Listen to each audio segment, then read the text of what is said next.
zoppicando l'incontro con l'auto del vicino che poi lo farà catturare. Vi mostriamo il video dell'assassino di Pieve subito dopo aver massacrato Adriano Armelin.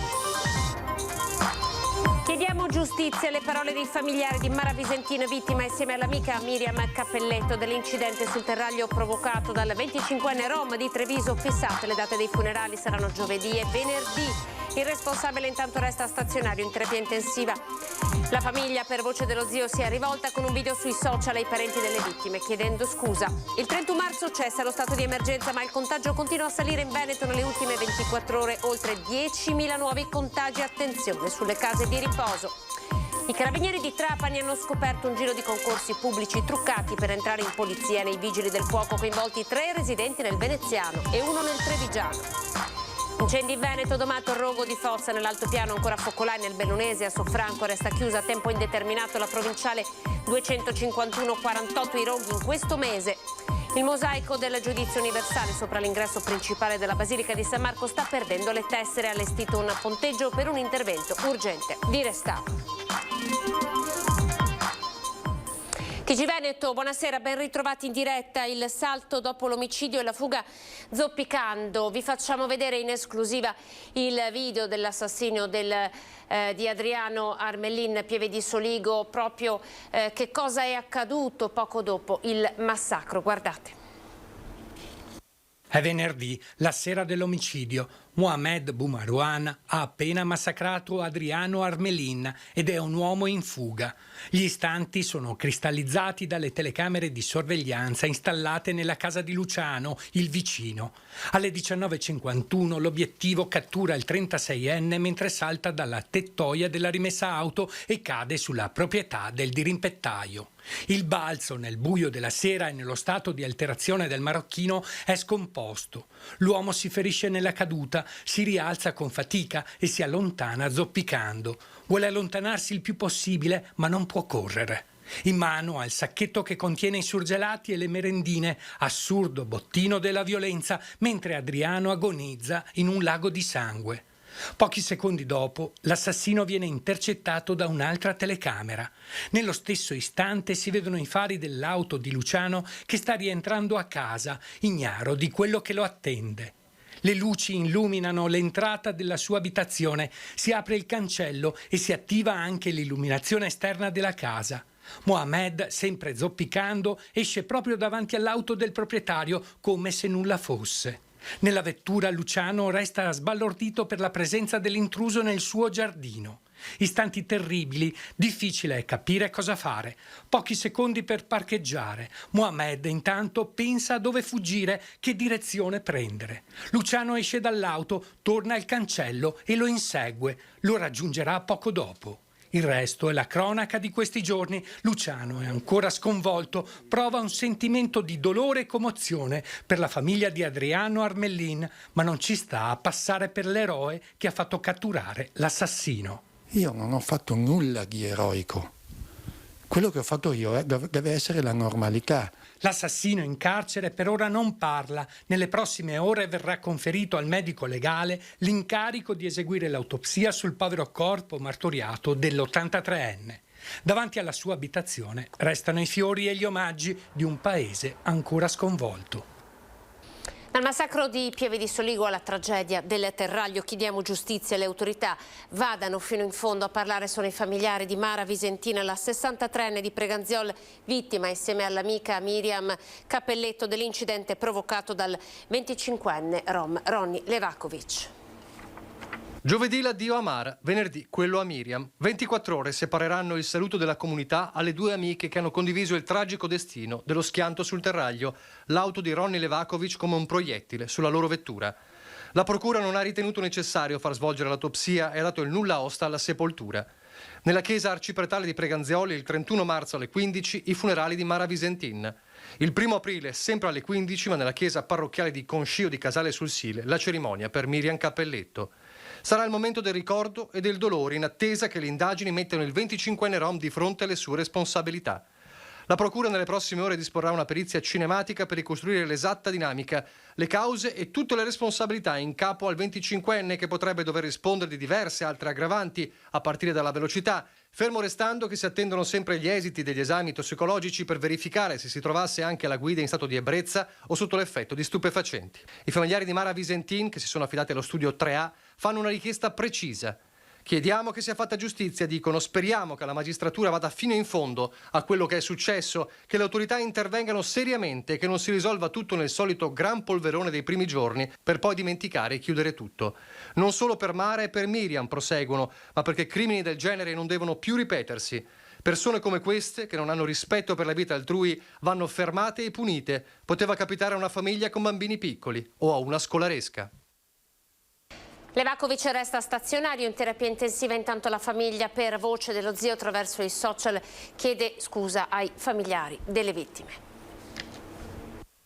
Vi chiediamo veramente scusa, parlo a nome di tutti i genitori di Ronny, vi chiediamo veramente scusa, vi imploriamo, non chiediamo perdono, però vi chiediamo umilmente scusa. Tommaso Levakovic è lo zio di Ronny, il rom di 25 anni che giovedì scorso, lanciandosi ad alta velocità con la sua BMW, ha causato l'incidente lungo il terraglio in cui hanno perso la vita Mara Visentin, 62 anni, e Miriam Cappelletto, di 51. Con una diretta su Facebook, Tommaso, fratello di Marco, il padre del ragazzo tuttora ricoverato in gravi condizioni, ha voluto inviare un messaggio alla famiglia delle due vittime per chiedere scusa. Siamo anche noi addolorati per le vostre due perdite. Vi chiediamo veramente, a nome della nostra famiglia, vi chiediamo veramente scusa.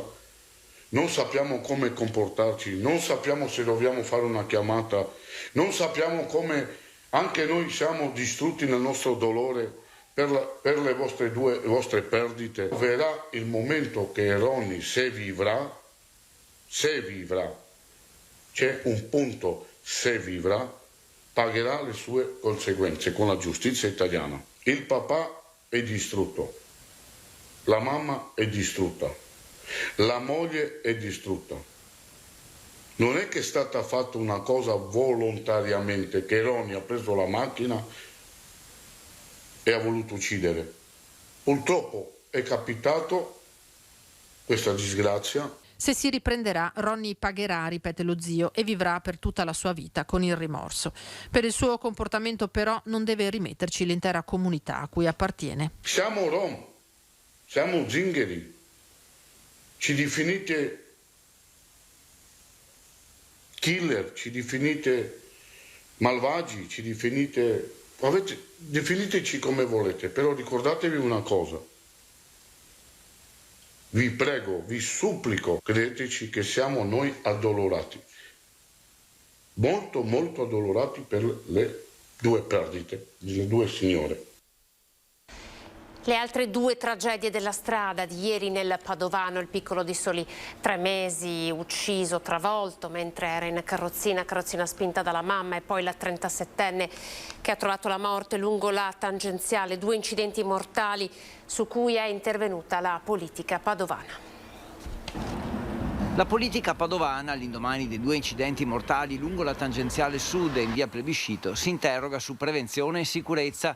Cronaca che diventa anche polemica, con la maggioranza che chiede, al di là degli episodi specifici, il rispetto del codice della strada, e la minoranza invece che chiede nuovi interventi. Per il sindaco però c'è un'unica soluzione.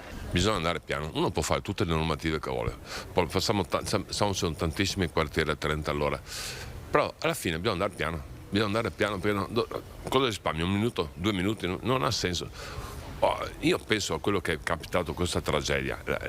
La mamma, ma anche a chi è capitato, penso la vita sia finita. Uno che ammazza un bambino non vuole nemmeno pensarci. Per cui l'invito è: andiamo piano. Resta la richiesta della minoranza di istituire una commissione sull'incidente di via Plebiscito. La politica quando fa queste cose qua non mi piace, veramente l'opposizione, lasciamo stare, non mi interessano queste cose. Io penso che sia civiltà andare piano rispetto agli altri. Se vogliono fare commissioni, fanno le commissioni. Non mi interessa. Gli incidenti, diversi ma accomunati dalla tragica sorte riservata a una mamma e a un neonato, hanno scosso la comunità padovana. Sono Due incidenti che ci hanno sconvolto, onestamente, e parlare di questo quando ci sono delle regole ben chiare del codice della strada da rispettare, insomma. Quanto ai possibili interventi, non sono molti. Sembra che in via Plebiscito non si possano installare dossi rallentatori e nemmeno autovelox.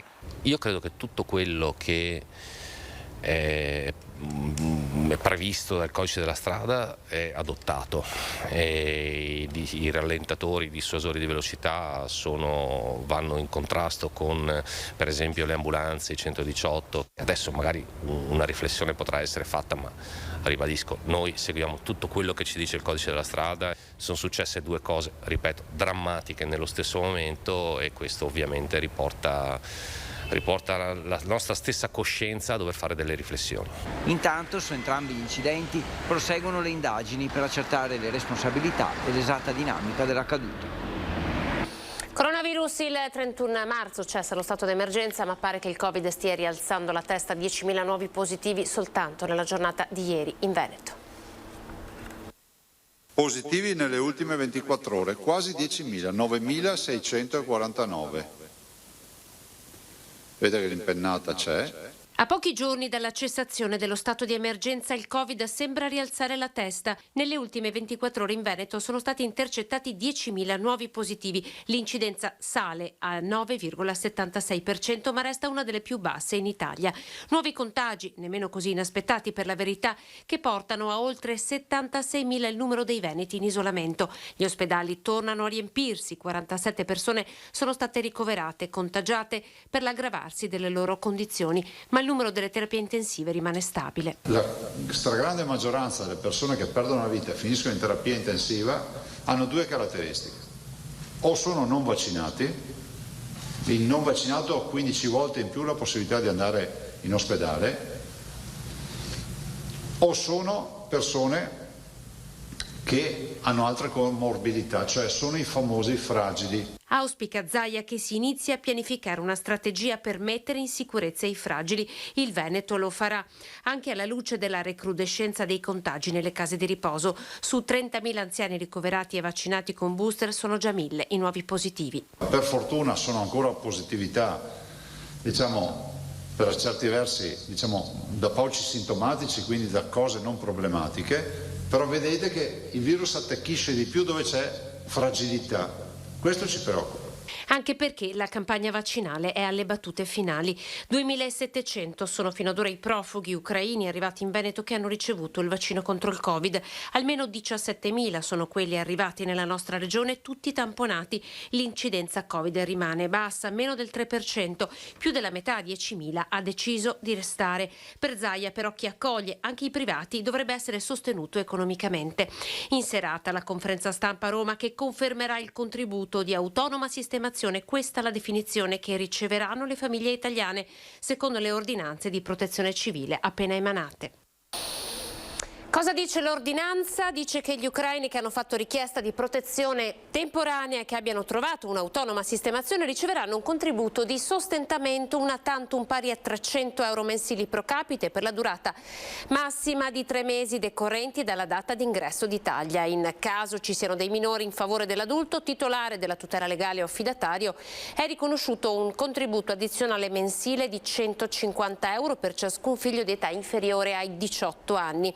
È quanto prevede l'ordinanza del capo del Dipartimento della Protezione Civile, Fabrizio Curcio, per la gestione dei profughi in fuga dall'Ucraina. Chi beneficerà del contributo, dice ancora l'ordinanza, non potrà accedere ad altre forme di assistenza alloggiativa, ma potrà avere i fondi in un'unica soluzione e in forma cumulativa anche per 2 o 3 mensilità, qualora i tempi delle domande dovessero prolungarsi oltre i 90 giorni dalla data d'ingresso in Italia. Nel caso in cui i profughi trovino un lavoro, dice ancora l'ordinanza, il beneficiario può continuare a fruire della misura in godimento per un periodo massimo di 60 giorni. Infine, per quanto riguarda l'assistenza sanitaria, i profughi vengono equiparati ai cittadini italiani. Ad ogni regione viene riconosciuto un rimborso forfettario di 1.520 euro a profugo per un massimo di 100.000 unità. Torniamo alla cronaca, la mente sarebbe un vigile del fuoco. I carabinieri di Trapani hanno scoperto un giro di finti concorsi pubblici per entrare in polizia nei vigili del fuoco, coinvolti anche alcuni veneti. Concorsi pubblici truccati. 3 residenti nel veneziano e 1 nel trevigiano sono finiti nel mirino della procura di Trapani con l'accusa di corruzione, traffico di influenze illecite e abuso d'ufficio nell'ambito di un'indagine condotta dai carabinieri di Alcamo su presunte irregolarità nei concorsi in polizia e nei vigili del fuoco. Tutto sarebbe partito proprio dopo una serie di esposti dei sindacati di base di quest'ultimi. La mente era uno di loro, Giuseppe Pipitone, direttore ginnico sportivo dei Vigili del Fuoco, attualmente in servizio presso il comando del Corpo di Catania. È stata avviata nel giugno 2020 ed ha preso le mosse da pregresso risultanze investigative che erano state acquisite dalla sezione forestale presso la Procura di Trapani. Le successive indagini hanno permesso di dimostrare che un vice dirigente dei Vigili del Fuoco, sfruttando da una parte le sue conoscenze all'interno delle amministrazioni pubbliche e dall'altro il fatto di essere stato nominato in una delle sottocommissioni d'esame, si sarebbe impegnato a sponsorizzare alcuni candidati nelle diverse prove concorsuali per l'accesso ai Vigili del Fuoco, il tutto naturalmente dietro promesse successive d'azione di denaro. Bastava dunque pagare per vincere il concorso, fino a 3.500 euro a candidato per entrare nei Vigili del Fuoco e 5.000 in polizia. Ad Alcamo c'era una scuola di preparazione per concorsi. Dopo la prova preselettiva si accedeva alle prove motorie e attitudinali, poi al colloquio con le valutazioni dei titoli e infine alle visite mediche. Ma chi non pagava si fermava al primo turno. Le misure sono state eseguite nei confronti di 14 persone, una in carcere, 3 domiciliari e 10 all'obbligo di dimora.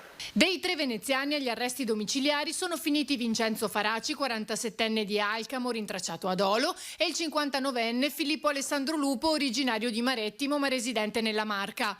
Obbligo di dimora invece per Mattia Turin, 26enne di Dolo, e per il 31enne Andrea Doretto di San Donà di Piave. Andiamo in pubblicità, ti vediamo tra poco.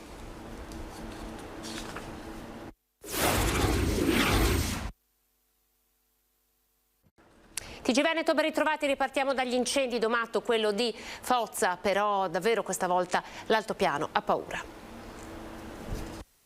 Il sottobosco fuma ancora, sono in corso le ultime operazioni di spegnimento del rogo, l'ennesimo incendio che ha colpito l'altopiano dei 7 comuni alle pendici delle Melette tra Gallio e Foggia.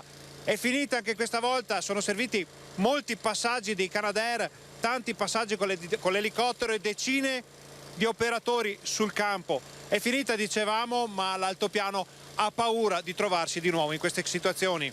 Al tardo pomeriggio di ieri l'incendio è divampato, ha scollinato ed ha preso un bosco che si trova nella zona più a est rispetto all'inizio dell'incendio di ieri. Non ce lo aspettavamo e nonostante questo per fortuna gli operatori sono subito intervenuti, hanno continuato anzi ad intervenire ieri fino intorno alle ore 18 e questa mattina hanno ripreso le operazioni immediatamente. Alle 7 l'aereo era già qui. Le fiamme hanno divorato decine di ettari di prato, bosco e sottobosco.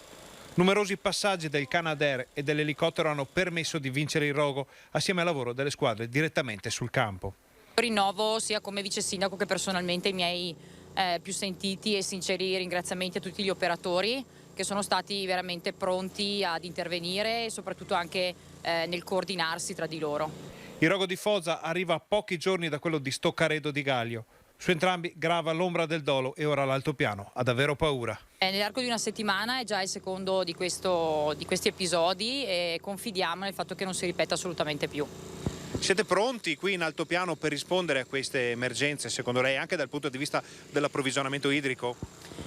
Ci stiamo lavorando, è una tematica molto impegnativa che appunto obbliga un dispiegamento di forze e, come dicevo prima, un coordinamento di forze diverse non indifferente, ma siamo in costante lavoro verso questo obiettivo. Poi l'incendio di Soffranco, ancora alcuni focolai in mattinata e l'acqua a Ponte nelle Alpi è tornata potabile. Dopo gli incendi che avvengono in montagna il terreno si muove e quindi se sotto quell'area c'è una strada, come nel caso della zona della Valzoldana, la strada provinciale 251, lì è necessario un intervento da parte di Veneto Strade per mettere in sicurezza la strada, che sarà piuttosto complicato a quanto mi dico. Dei 3 incendi divampati nella notte tra Asiago, Coaro Terme e Sofranco, in mattinata rimanevano attivi ancora i focolai nel Bellunese. Veneto Strade ha confermato la chiusura a tempo indeterminato della strada provinciale 251 della Val di Zoldo. Fino al raggiungimento delle condizioni di sicurezza la strada non sarà dunque transitabile tra la rotatoria di Igna fino a Mezzocanale. Nel pomeriggio intanto però l'azienda sanitaria fa sapere che l'allarme è rientrato, vengono meno le limitazioni al consumo di acqua diffuse nella giornata di ieri per il comune di Ponte nelle Alpi. Nei prossimi giorni verranno eseguiti ulteriori campionamenti. L'incendio di Sofranco fa salire a 48 il numero dei roghi divampati in Veneto nel solo mese di marzo. Il mese di marzo si caratterizza in Veneto per essere il mese più a rischio per gli incendi boschivi, questo da sempre in base alle statistiche degli ultimi 40 anni. È stato un periodo impegnativo, non il peggiore in assoluto del Veneto. E secondo le nostre statistiche, nella maggior parte, stragrande maggioranza dei casi, la causa dell'incendio è l'uomo. In alcuni casi è doloso, in alcuni casi è colposo, ma nella gran parte dei casi l'origine è umana. L'intervento sempre più tempestivo ha ridotto gli incendi boschivi di almeno il 50% negli ultimi 40 anni, conferma l'assessore Bottaccin. Sofranco però ha pagato la siccità e la difficoltà delle operazioni per la conformazione stessa della Val di Zoldo. La notte poi i Canadair non possono volare. Risposte si attendono ora dall'inchiesta aperta in procura. Domenica il ministro per i rapporti con il Parlamento Federico D'Incà era nel Bellunese. C'erano delle risorse per quanto riguarda la possibilità di utilizzare questa strada anche come via di uscita nel caso vi fossero delle difficoltà per le Olimpiadi. Mi auguro che si riapra un ragionamento nei confronti della viabilità per la 251 per la sua messa in sicurezza, dove chiaramente è necessario poter lavorare su delle infrastrutture che abbiano una tenuta completamente diversa, e quindi parliamo di gallerie. A Venezia il sindaco Luigi Brugnaro migliora la prima comunicazione sui social. Che possono il sindaco Brugnaro sta meglio. È stato lui a darne comunicazione attraverso un post social per la prima volta dopo il malore. In Formo si legge che le mie condizioni di salute sono buone e in deciso miglioramento, grazie a medici, infermieri e operatori sanitari che mi stanno assistendo con grande professionalità. Grazie di cuore, conclude, per i tanti messaggi di incoraggiamento e di affetto. Il primo cittadino era stato ricoverato in tarda serata giovedì, dopo un malore al termine di una cena con amici nel Padovano. Portato in ospedale era stato messo in osservazione e verso le 4 del mattino seguente trasferito in terapia intensiva per motivi prudenziali, che ha lasciato sabato per tornare nel reparto di medicina. Tanti i messaggi di incoraggiamento e affetto ricevuti in questi giorni, tra cui la telefonata di Berlusconi e la visita della Presidente del Senato Casellati. Ed ora la Basilica di San Marco, dove il mosaico del giudizio universale questa mattina ha iniziato a perdere delle tessere. Le motivazioni che influenzano un degrado. Da domenica pomeriggio un nuovo ponteggio si trova di fronte all'ingresso principale della Basilica di San Marco dopo la caduta di alcune tessere del mosaico che rappresentano il giudizio universale. Il proto di San Marco, l'architetto Mario Piana, docente di restauro allo IUAV, ha dato disposizione perché si intervenisse immediatamente, ma deve anche essere chiaro che in secoli di storia si tratta non solo di un fatto già avvenuto, ma per certi versi inevitabile in un edificio che ha quasi 1000 anni e necessita di una manutenzione pressoché costante. Le tessere cadute sostanzialmente le possiamo recuperare e, avendo delle ottime fotografie in scala 1:1 in questo caso dei mosaici già realizzate negli anni scorsi, molto spesso riusciamo a ricollocare le tessere cadute al loro posto.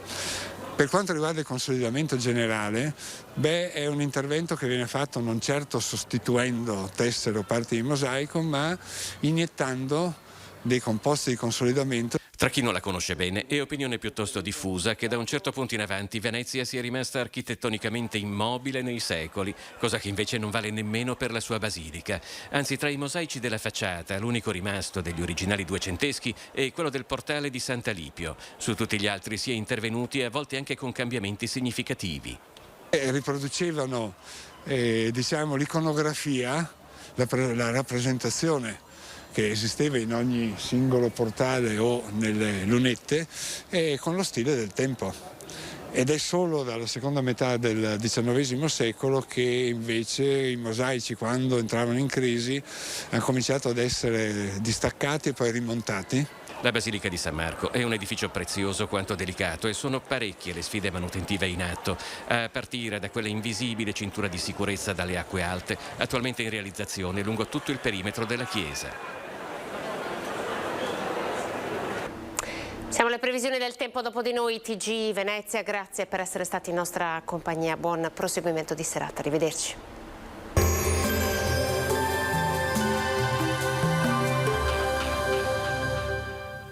Da 150 anni, Nardo Giovanni Terrazzi alla Veneziana, i pavimenti più belli del mondo. Bentrovati al meteo. Una perturbazione proveniente dall'Atlantico, sospinta da venti di scirocco e alimentata da aria fresca in quota, raggiunge l'Italia. Arriva la pioggia dunque dopo un inverno segnato duramente dalla siccità. Vediamo allora la situazione nel dettaglio. Sul Veneto la grafica di mercoledì 30 marzo evidenzia condizioni di tempo spiccatamente instabile, con cielo molto nuvoloso o coperto. Precipitazioni a cominciare dal mattino, inizialmente deboli, sparse, poi nel corso della giornata tendenti a divenire più diffuse, a tratti moderate dalla sera. Temperature in calo. Dopo settimane con clima molto gradevole, il mese potrebbe concludersi con un colpo di coda dell'inverno, minime tra 7 e 10 gradi, massime un po' più fresche tra gli 11 e i 13 gradi all'incirca.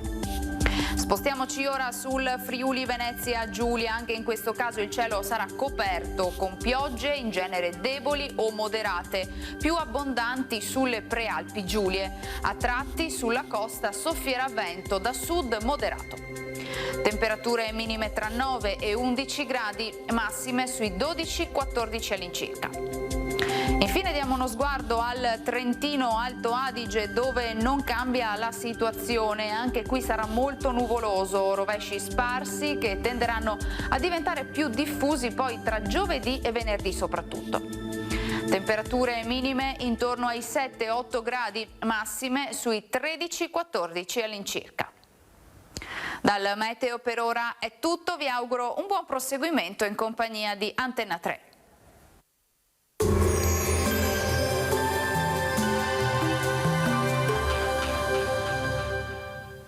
Da 150 anni, Nardo Giovanni Terrazzi alla Veneziana, i pavimenti più belli del mondo.